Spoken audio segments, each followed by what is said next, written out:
ikutan uli natin bukod dun sa isang putol.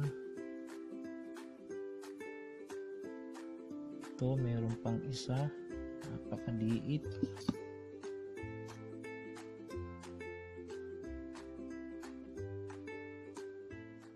Ito isa, ito yung kaduksong niya.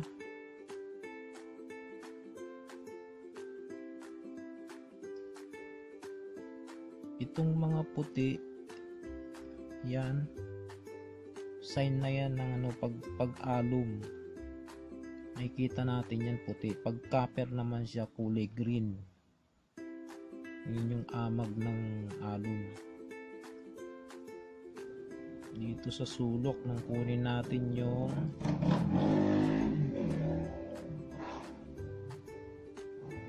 ito, meron pang isa. Yan. Nung hugutin natin yung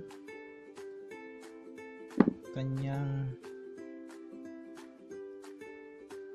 siguro sumama dahil nga sa sunog na siya. So yan, bali ng putol niya, 3. Mahirapan na tong kung iduduksong natin to, hindi na rin siya tatagal. Pero kung copper siya, pwede pa. Pero pag ganito na marami na siyang puti-puti, yan, isa dito, ayun pa, tapos yung sulok ito,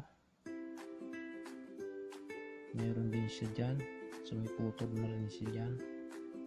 Ito naman meron din, yan. Okay, so napatunayan natin na sumubok tayo na save, pero yung putol niya umabot pa sa 3. Pwede naman siya na iduksong pa natin, kaya lang kung ang basihan ko ay yung kanyang rewind, hindi na kailangan na ituloy pa, kasi unang-una sa lahat, aluminum, meron na siyang mga tama, meron na siyang mga puti. So pag dinuksong natin yung mga putol, pwedeng yung mga puting yan, pag uminit to, maputol na rin. Pero kung copper yan, lilinisin lang yan, balik yan sa dati, lalagyan lang natin ng pinaka insulating varnish natin. Pero ito, kahit lagyan natin siya, kahit linisin natin, nagpulbos na siya, kasi ang aluminum pag nagpupulbos, kulay puti yan, para yung kawad na kinalawang. Pag yung kawad kinalawang, pag pinisa mo yan, parang pulbos. Ganon din yung alum, hindi katulad ng tanso, magi-green yan. Pero pag natanggal mo yung green ng copper, may maiiwan pa na tira sa copper, at yun ay mahirap pang maubos, matatagalan pa maubos yun. Kaya pag nilinis mo yung copper, pwedeng tumagal pa, pero pag ganito hindi na, kasi aluminum siya. So ang paraan dito, rewind. So i-rewind natin yan, dahil hindi na natin siya talaga pwedeng ituloy, dahil nga sa marami ng amag. Maganda pa yung kulay niya, pero mahirap nang sumugal. Mapipirwisyo lang yung pangalan mo dito kung ibibigay mo sa customer na pagduksong-duksong mo yan at napagana mo, hindi mo alam kung 1 buwan, 2 buwan, 3 buwan sira na sa pagbalik ng customer. Ang pangit ng dating na ng pangalan mo sa kanya. Kaya rewind na copper ang ilalagay natin para sigurado. Huwag po tayong susugal sa mga ganitong sitwasyon, kasi mahirap, ang pangalan po natin ang nakataya. So tsaka isa pa, siyempre yung mapahiya tayo sa customer, yun yung pinakakahinaan natin. mga technician. Laging doon tayo nagkakaroon ng kahinaan, yung pagkakaroon ng parang ayaw mo nang tumuloy. So iiwasan natin yun, na gumawa ka ng paraan na sa tingin mo alanganin yung pangalan mo, wag mo nang ituloy.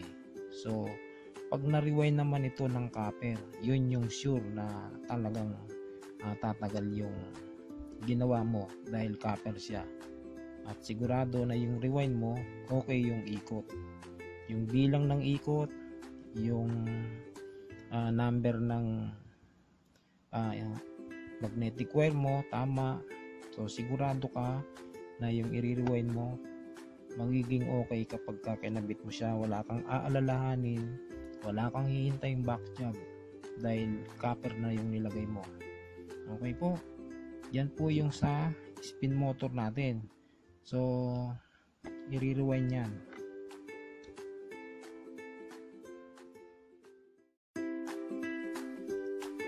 Matapos natin siyang tanggalin, makikita natin na puting-puti. Yan, kitang-kita yung pagkaalom niya. Ito yun, pagka kinalas natin, ganito siya karami. Kaya lang, alum. May value din siya, kaya lang mura yung ano nito per kilo. Hindi katulad ng copper. So, na-rewind na natin. Yan, copper na yung nakalagay. Hindi man ako kasing galing ng machine, pero pinipilit ko na maayos yung pagkaka-rewind para wala tayong back job. Yan, kakasan na natin to. Bali yung original na alum, ang kanyang capacitor sa resistance nagsumusukat ng 16.5, at yung kanyang running dun sa violet sumusukat naman siya ng 10. So 10 times 10, 100, tapos yung 16 times 10, 160. Sa copper, para mas malakas siyang humatak, binabawasan ko siya. Ginagawa ko siyang 8 at saka 9. So yung running niya 80 ohms, and then yung starting niya 9.5 something, ganyan. Pero kalimitan 9.5 para medyo mas malakas yung hatak. Kasi habang tumataas ang resistance ng rewind, mas bumabagal yan. Pagka iniksian mo, mas bibilis. Hindi naman siya mag-iinit kapag bumaba yung resistance niya, kasi depende yun sa sa gamit mo. Kung alum lang, pwedeng umiinit agad, pero pag copper hindi. So yan, ikakasa natin siya sa housing niya.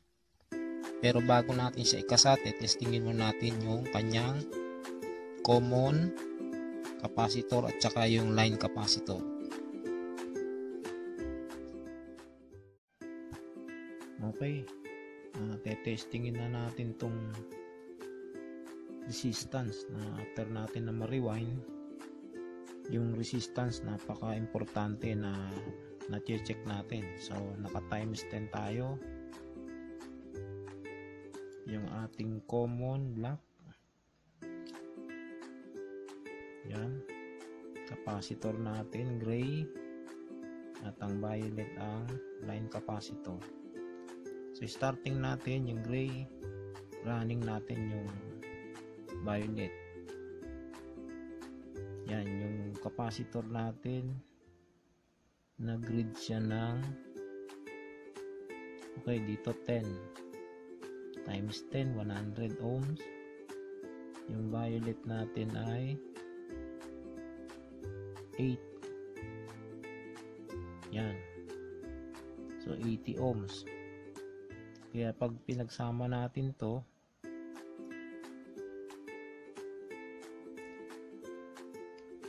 gray and violet.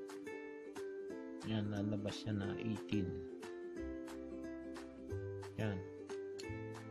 Pares lang siya ng ng washing. So sa washing kasi pag may na-read ka na 20 tapos pag pinagsama mo na yung reverse tsaka yung forward, lalabas dun yung 40. So ito naman laging mataas yung capacitor, yung ceiling fan, exhaust fan, at saka itong spin motor natin halos parehas yan ng ng data. So yung washing pantay, ito hindi, mas mataas yung reading ng capacitor. Okay, nakuha natin na okay na yung kanyang rewind. So ikakasa na lang yan bago natin yan ikasa. So pupunta yan sa sa assemble natin, yung pagre-restore natin ng dryer. Doon natin siya makikita kung paano siya ikakasa. Okay, ang ating lilinawin na para mas kompleto yung ating inaral diyan, inaktol natin siya. Gagawin naman natin na na sa written naman. So explain ko lang na yung rewind kasi iba-iba. Merong nagre-rewind na pino, medyo yung iba naman medyo malaki ang gamit. So depende yun sa magnetic wire na gamit. Kaya drawing natin para mas madali natin siyang maintindihan. Sa kalimitan sa sharp, ang kulay ng common natin ay black. Sa line capacitor natin violet. Tapos yung kanyang gray, yan yung capacitor. So yung common, ang nangyayari kasi sa loob, pinakita ko na sa inyo yung kanyang rewind.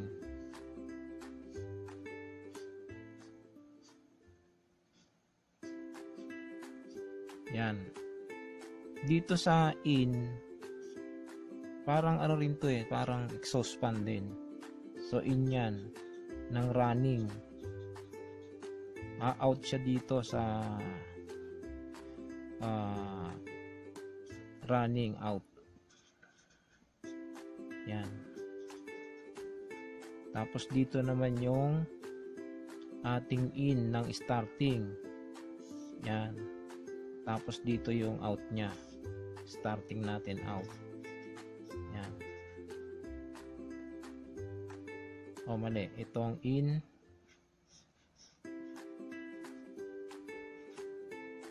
ito ang out, starting. Yan. Yung kalimitan na yung in natin ng run ang nagiging capacitor. Tapos ito namang out ay sasama doon sa in ng starting. Tapos yung out ng starting magiging capacitor. Yan. Pero merong rewind na pabaliktad. Hindi kasi nga pare-pareho yung yung nagre-rewind. So meron din ganito.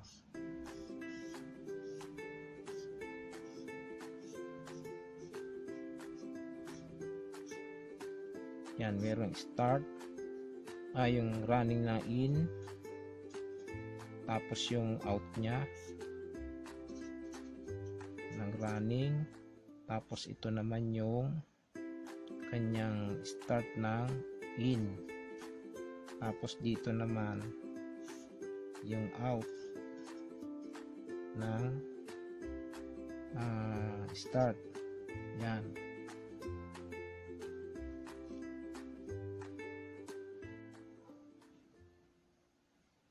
So ito yung start, Ang iba ginagawa yung capacitor ng in ng running tsaka yung capacitor ng starting, pinagbabaliktad lang yan. So itong dalawang to magsasama yan. Yan yung magiging common natin. Ganun din doon, binabaliktad lang nila ito, pero ganun din yon.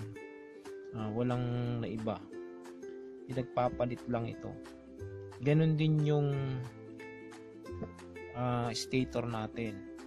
Kung ang posisyon mo sa pagkakabit mo nito nasa ilalim yung wiring, halimbawa umikot siya ng pakanan, kapag binaliktad mo yan, dinala mo sa ibabaw yung wiring, ang magiging ikot yan pag ganun. Yan. So ganun din dito sa loob. Pag pinagbaliktad mo yung running mo tsaka yung starting mo, yung in tsaka yung out, pag pinagbaliktad mo yan, magbabago lang yung ikot. So walang problema yon, kasi nasa iyo yun kung gusto mong pakaliwa yung ikot o pakanan. Hindi katulad ng electric fan, pag pakanan ng ikot, yun yung tama. Pero pag kumaliwa, yung hangin pupunta sa likod. Itong dryer hindi. Kay ano pa yung ikot niya, pabaliktad. Kung kanan o kaliwa, okay lang.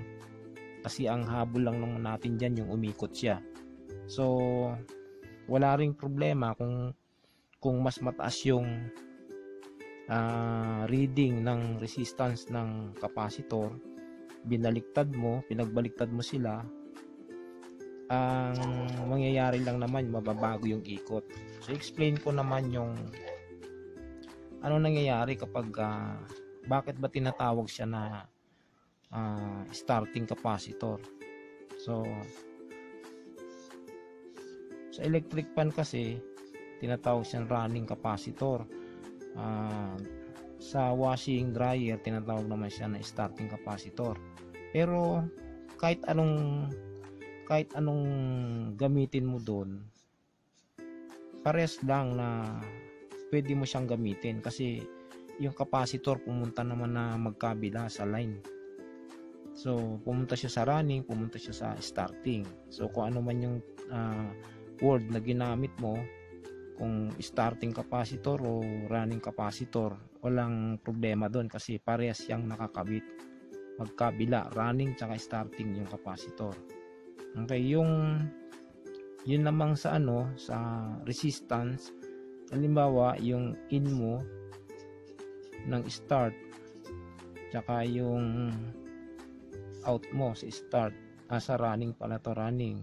Okay, running tapos out ng running mo, ang magiging resistance niyan magkakaiba. Meron kasing nagre-rewind na gumagamit siya ng halimbawa number 29 yung kanyang running, tapos number 28 yung kanyang starting. Yan, pag ginamit mo to magkasunod 29-28, may magbabago yung yung kanyang reading sa resistance, kasi ang paggamit ng number ng magnetic wire mo depende yon sa slot, yung laki ng butas tsaka yung laki ng hole ng rotor mo. So pagka lumiit yung slot ng mga butas, mas liliit yung magnetic wire na gagamitin mo, mas maraming ikot at magbabago din yung kanyang resistance. Kaya nga sinabi ko sa inyo na iba-iba yung klase ng nagre-rewind at iba-iba rin ang sukat ng hole at ng slot ng kanyang stator. Kaya kung magre-rewind ka, mas maganda na yung mismong kinalas mo na coil, alum man siya o copper, yun ang sundan mo yun. Kaya nga pinakita ko sa inyo nung kinalas ko yung ating ni-rewind, mapapansin nyo na meron ditong meron siyang hiwa-hiwalay kasi binibilang ko pa to. Hindi ko lang basta to kinalas o nakalagay sa record ko kung ano ang dapat na ilagay. Hindi, mas maganda na kung ano yung nakakabit mo, pwede mo siyang gayahin para original siya. Pero kung gusto mo siyang pabilisin, pwede rin. Halimbawa, kung kasi dun sa kinalas natin, ang nakakabit niya ay number 30 at saka 28. Yan. Kaya lumabas yung kanyang reading na nag-read siya ng 16.5 tapos isang 10. Yan. So ibig sabihin, pag tinotal mo siya is 26.5. Dito sa ginawa kong rewind, ginamit ko siyang 28-29, hindi ko ginamit yung 30. Kasi gusto ko nga siya na medyo bumilis yung ikot. So gumamit ako ng 29-28. Ang lumabas niya ay naglabas siya ng 9 at saka ng 8 o ng 10. Pwedeng 9.5 ito. Kung na-read ko 10, basta iikot lang yun dyan sa 9.5. Kaya ang lalabas niya 18 ohms. Yan. Sa times 10. Bali 180 ohms yan sa times 1 natin. Yan yung yung pagkakaiba ng mga rewind. Hindi ko mo spin motor, iisa lang yung klase ng rewind. Hindi po ganon. Yung Camel, Sharp at iba-iba pang mga brand, iba-iba po yung rewind dahil po sa kanyang stator. Yun, depende po yun sa hole at saka yung slot ng stator. Bawat butas dyan, makikita natin yan pag sanay na tayo mag-rewind. Alam natin kung anong number ang gagamitin natin, kung anong number ng magnetic wire ang ikakabit natin. At kung gusto natin siyang mas mapabilis, nasa sa atin yon. Kung gusto naman natin na katamtaman lang yung bilis niya at matatag sa init, pwede mo naman siyang liitan. Liliitan mo naman yung kanyang magnetic wire. So yun po yung mga pagkakaiba ng mga data ng spin motor natin. So pagka yung in ng running ay nag-resistance siya ng 16.5 at yung kanyang starting ng in at yung out nag-read siya ng 10. So pwede yun mabago, mag-iiba yan, depende sa gusto mo bang gawin na mas mabilis o gusto mong mas katamtaman lang yung bilis tapos gusto mong matatag sa init. Nasa sa iyo yon, basta sanay ka nang mag-rewind. Basta ang pinapaano ko lang po dito, ang aking pinlilinaw, yung pagkakaiba po ng mga rewind. Hindi po siya pare-parehas. Meron pa po yung sukat ng kapal ng stator. Yan. Meron yung kapal. Sinusukat pa rin yung kapal niyan. Kung nasukat mo na yung hole tsaka yung rotor, andun na rin yun. Alam mo na rin kung ano sukat ng bakal mo. So kung dito ka nagsukat sa rotor, hindi mo na kailangan sukatin yung bakal. Kung doon ka sa bakal nagsukat, yung rotor, okay lang, hindi mo na sukatin. Kasi yung rotor tsaka yung bakal, magkasukat na po yun. So depende po yun sa sukat niya. Halimbawa po ang sukat ng stator mo, sumukat siya halimbawa ng 2.5 cm. Pwede kang maglagay dyan ng 28 tsaka ng 29 ng 27. So kung ang slot niya malalaki, ilalagay mo to, pwede 2.5 yung kapal. Ang kanyang distance o yung ikot niya, pwedeng umikot tayo dun sa kanyang ng 16 by 20. Yan, merong sumusukat ng, merong nag-iikot 13 by, depende yun sa gamit mo nga na magnetic wire. Merong 13-17 ganyan, merong kalimitan sa electric fan nga 12 lang. Yan. Pagka ang number ng electric fan mo, halimbawa ang kanyang rotor ay 13 o kaya 12, 14, 16, 18, 22, yan. So yung ikot mo ng wire mo, depende yun sa kapal ng stator. Ito. So ganun din sa spin motor natin tsaka sa wash motor. Depende yung gagamitin mo na magnetic wire sa kapal ng stator o ng rotor mo.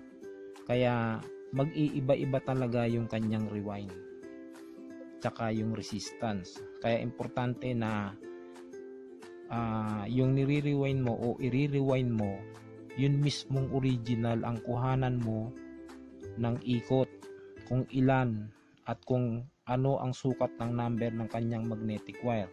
Ngayon kung dumating sa'yo na stator lang, wala na yung laman, kinuha na, alum man siya o copper, kinuha na, doon na papasok yung naka-record mo. Kung ano ang naka-record mo doon sa kapal na yon, yun ang gagamitin mo. Kasi katulad ko, nagre-rewind ako, may record ako, iba-ibang sukat. So kung dumating sa akin yung bakal lang, wala na akong gagayahan kasi naalis na yung laman. So ang gagawin ko, yung record ko, bubuksan ko, doon ko siya ipapadron. Kung ano yung naka-record ko at magkasing kapal sila ng stator, yun, doon ko siya kukunin. So yun po, importante na alam nyo kung papaano sinusukat ang resistance ng bawat rewind ng spin motor, wash motor, at saka lahat ng klase ng electric fan. Napakahalaga nun dahil marami po sa ating mga technician o electrician na nagre-repair sila, nagre-rewind, pero hindi nila alam yung winding data nito. Marami tayong mapapanood sa YouTube channel ng mga India. Kalimitan India yung makikita nyo dyan na nagbablog patungkol sa winding data ng wash motor, ng spin motor, tsaka ng electric fan. So siyempre alam nyo naman na ang salita nila, yung language nila, hindi natin sila maiintindihan kung hindi ka naman talaga nag-aral ng salita nila. Kaya ito, gumawa ka nito Tagalog, kahit saang parte ng Pilipinas to makarating o mapanood, maiintindihan nyo ako. Okay, nakadepende po ang rewinding, ang winding data nya nakadepende sa stator, kapal, slot, tsaka po yung rotor nya. Kasi merong rotor na maliit lang, tapos merong malaki. Kung tawagin siya small hole tsaka big hole. Meron ding medium hole. So tatlong klase sila. Kaya nakadepende po doon yung ating gagamitin na magnetic wire. Okay po. Sana nakatulong po ito. Isusunod pa natin po dito yung kung paano naman tayo magre-restore ng mga parts ng spin motor. Paano siya kalasin, paano siya i-repair, paano siya ikakasa, at ang dulo, yun nga po yung pagre-restore ng kabuuan ng spin motor natin. Okay po, uulitin po natin ito pagka yung nag-assemble na po tayo after na ma-restore po yung ating dryer. Uulitin natin uli yung patungkol po dito. Okay po, sana po nakatulong. Okay, tutuloy po natin ang ating patungkol sa spin motor. Okay, isa-isahin natin. Ang rubber bellow, ito yung pinaglalagyan natin ng shafting ng tab. So So nauubos yung pinaka-busing niya. Ang sukat nito mga tatlong klase. Merong maliit, medyo may medium size. Ayan. Meron yung malaki. Pati yung butas sa depende yan sa tab natin. Yung shafting niya. So ang pagpalit ng rubber bello natin, pag hindi punit, maluwag na yung bushing. So tatagas na yung tubig dyan, papasok papunta sa motor natin. So walang remedyo dito, huwag nyong gagawa ng paraan. Ang laging gagawin dito, palit ng bago. Kasi kung gagawa mo ng paraan to, lalagyan mo lang ng langis, okay, sa una medyo maluwag ang ikot, pero pag pumasok na yung tubig, magkakaroon na yan ng kalawang, tulad na nangyari dito. Yan, puro kalawang na siya dahil pumapasok na yung tubig.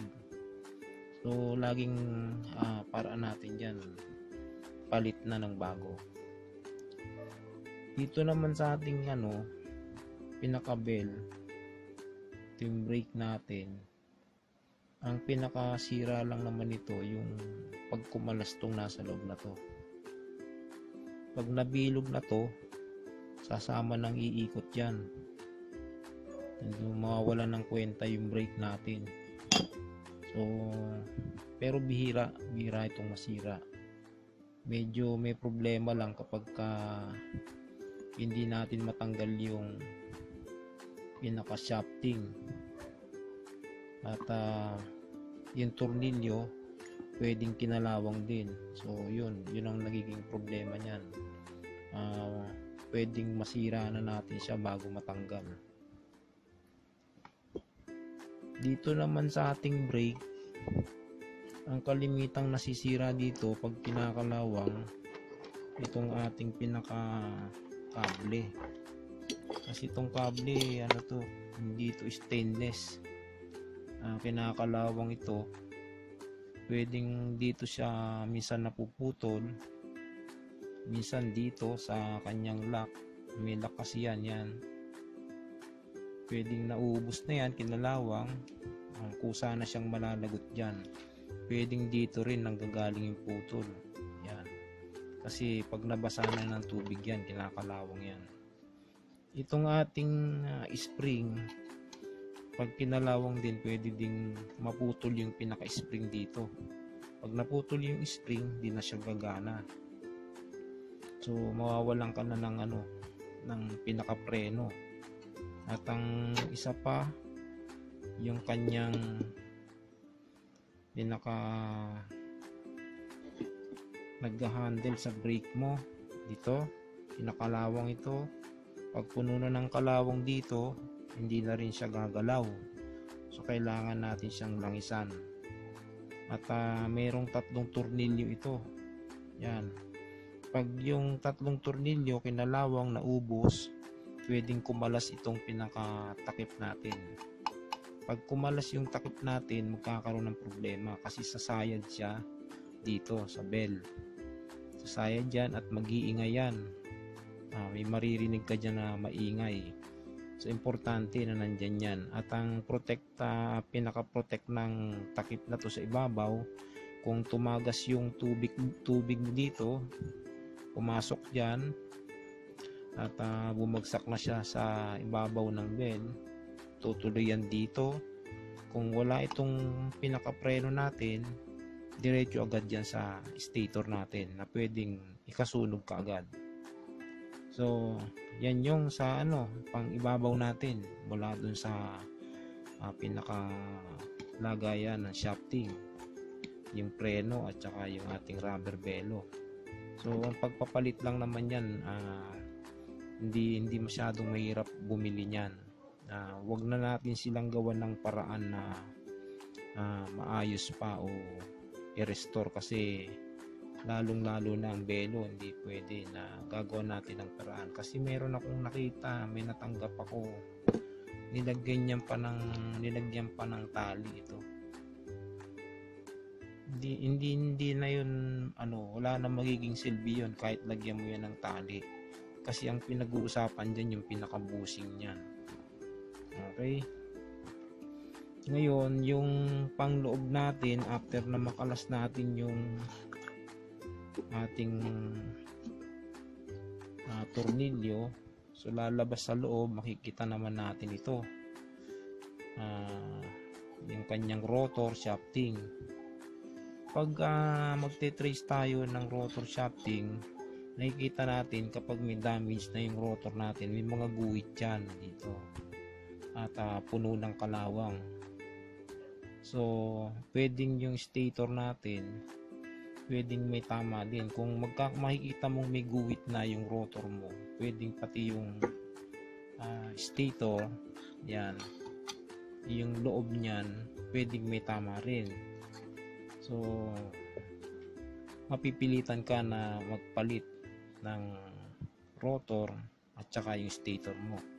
So yung shafting, bihira ding masira, pero kalimitan ng nasisira yung pang ibabaw, kasi yung pang ilalim natin meron siyang bearing sa ilalim, hindi masyado siyang maliban lang kung tuyong-tuyo na talaga, pwersado na siya sa pag-ikot, pwedeng madamay na rin na pagkasira yung ilalim. Pero kalimitan sa ibabaw dito, nauubos yan, nagkakaroon yan ng guhit-guhit.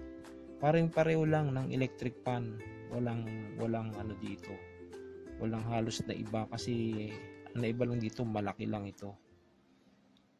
Okay, so kung anong ginawa nating pagpapalit ng rotor sa electric pan tsaka ng shafting, ganun din ang gagawin natin dito. So medyo may katigasan lang ang pagpapalit ng shafting nito. Gagamit na tayo ng gato, hindi ubra dyan yung pokpok, pero pwede din kung ang gamit natin maso at meron tayong lagayan nito talaga, pero mahirap kasi nga meron siyang pinakangipin, hindi katulad ng sa rotor ng electric pan. So plain lang siya, makikita natin na pwede natin siyang ikalang sa ating nagawang kung ano man yung ating na-produce na kalangan. So pwede natin siyang gamitan lang ng martilyo, pukpok. So itong sa washing at saka sa dryer, meron siyang ganito. So mahirap, kaya kailangan natin ng gato sa pagpapalit ng shafting. Dito naman sa housing, pag na-trace natin na yung bushing ay sira na, itong 4 na lock, wala ding naiba dun sa lock ng electric pan. So kung nakumpleto mo ang panonood sa pagpapalit natin ng bushing sa electric pan, medyo may kaibahan lang, kasi ito sa loob yung lock nya. Pinakita ko po ito sa model po ng standard, sa stand pan ng restoration natin sa electric pan. So sa labas yon, susungkitin natin sa labas, ito naman sa loob.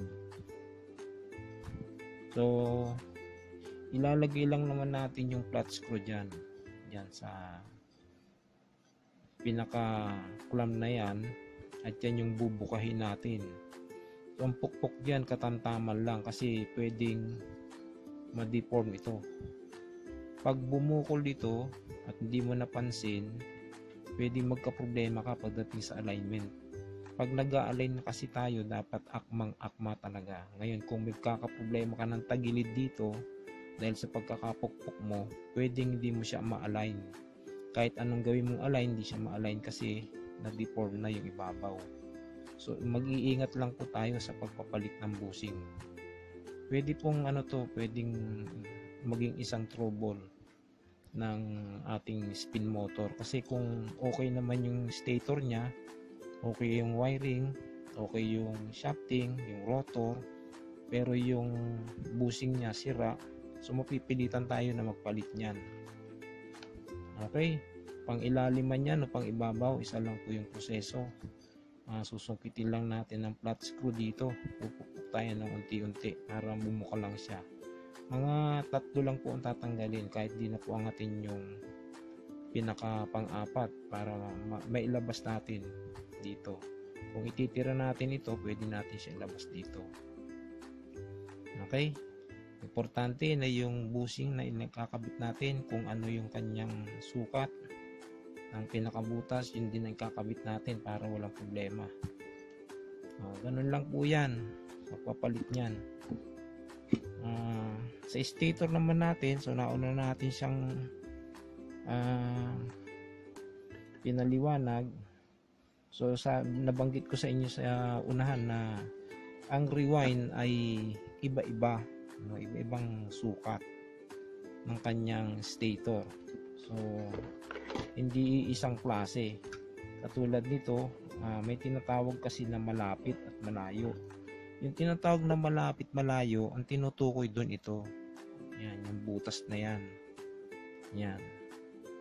Kapag kasi nabili mo malapit yung distance, tapos ang nakakabit malayo, magkakaproblema ka. Yung pinakatukod nito, sasala na yan, pipilitan kang tanggalin yon. Pero pinaka-support yun, para kaya naglagay ng dalawang butas dyan.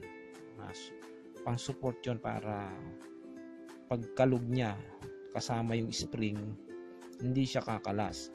Hindi katulad nung pag pinutol mo na yon, dahil halimbawa ang nakakabit na binunot mo ay yung malayo, tas ang nabili mo malapit, yun ang problema. So puputol ka ng pinaka-lock niya dyan. Katulad nito, iba rin ang kanyang style. Yan. Wala siyang butas na katulad niyan sa isang yan. So maraming klase ng housing ng ating spin motor. Hindi lang yan dalawa, marami pa yan. Yung nga tinatawag natin na malapit at malayo. Ang isa pa na problema, pinaka main o pinaka reality na binabanggit ko palagi, na hindi na natin nakikita yan sa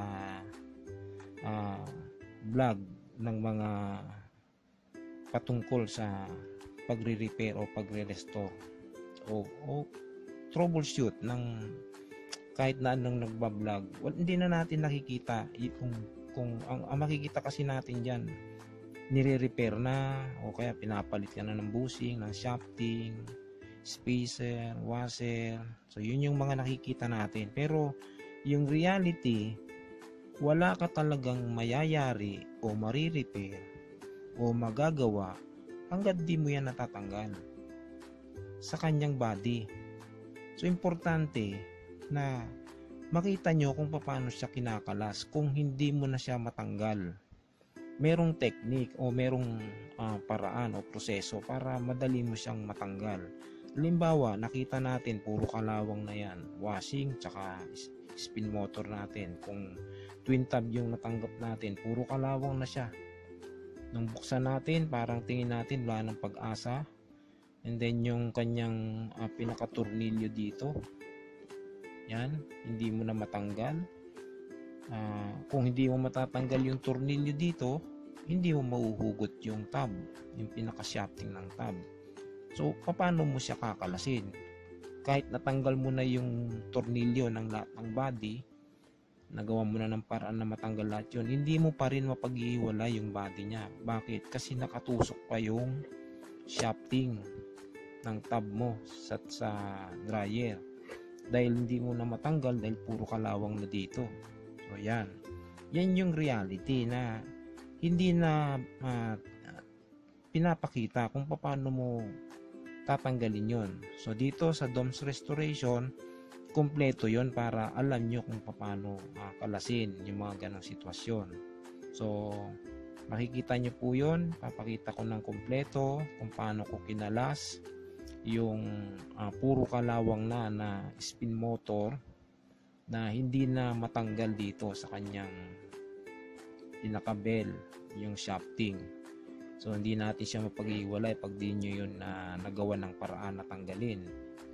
Kaya susunod po dito, panoorin nyo po kung paano siya kinalas at paano ginawa ng paraan, para hindi na po kayo nagtatanong kung paano nyo siya pag-iwa-hiwalayin na sa tingin nyo ay mahirap nang gawin dahil sa puro kalawang na at nakakapit ng lahat ang kanyang tornilyo. Okay, so bago natin siya bago tayo pumunta doon sa paraan ng pagtatanggal ng mga nakakapit na tornilyo o shafting ng spin motor, ay isa pang papahabol ko ay tungkol dito sa pinaka-bell. Hindi ito basta rin natatanggal. Kapag tinanggal mo yan dito sa shafting ng ating motor assembly, mamomroblema ka rin dyan. Ang daming nasisirang dito, diskarte. Kahit anong gawin mong tunaw sa kalawang, kahit anong gawin mo na lagay ng langis, hindi mo kasi yan basta-basta matatanggal. Kasi meron niyang lock. Itong puting ito na nasa loob, meron niyang pinaka-lock dito sa loob. Meron niyang nakabukol doon na pag hinigpitan mo yung tornilyo, umuunat yun, papasok. Kaya pag tinatanggal mo to, mahirap. So doon sa ipapakita ko sa inyo sa video, kasama yan sa lulutasin nating problema kung paano din siya kinakalas at anong paraan ba yung makikita natin doon. Ito rin po kasi nagpapahirap matanggalin. Parang ayaw na niyang umalis dyan sa pwesto niya. So maraming nakakaranas na technician na ganyan na sitwasyon. So kung baguhan ka, wag mo nang hintayin na pag dumating sa'yo yung ganong troubles o sitwasyon, tsaka mo palang dun malalaman. So dito, pag pinanood mo siya, tinapos mo yung video, kahit papano, alam mo na. At hindi ka na mangangapa at hindi ka na magtatanong kung ano ang dapat mong gawin. Okay? So yan yon. Mula doon sa rubber bellow natin, hanggang doon sa ilalim ng housing, na discuss ko na sa inyo, napaliwanag ko na. Ngayon, ang makikita nyo po na susunod ay yung kung paano naman natin siya kinalas doon sa kanyang body na sa tingin natin wala nang pag-asang makalas. Okay?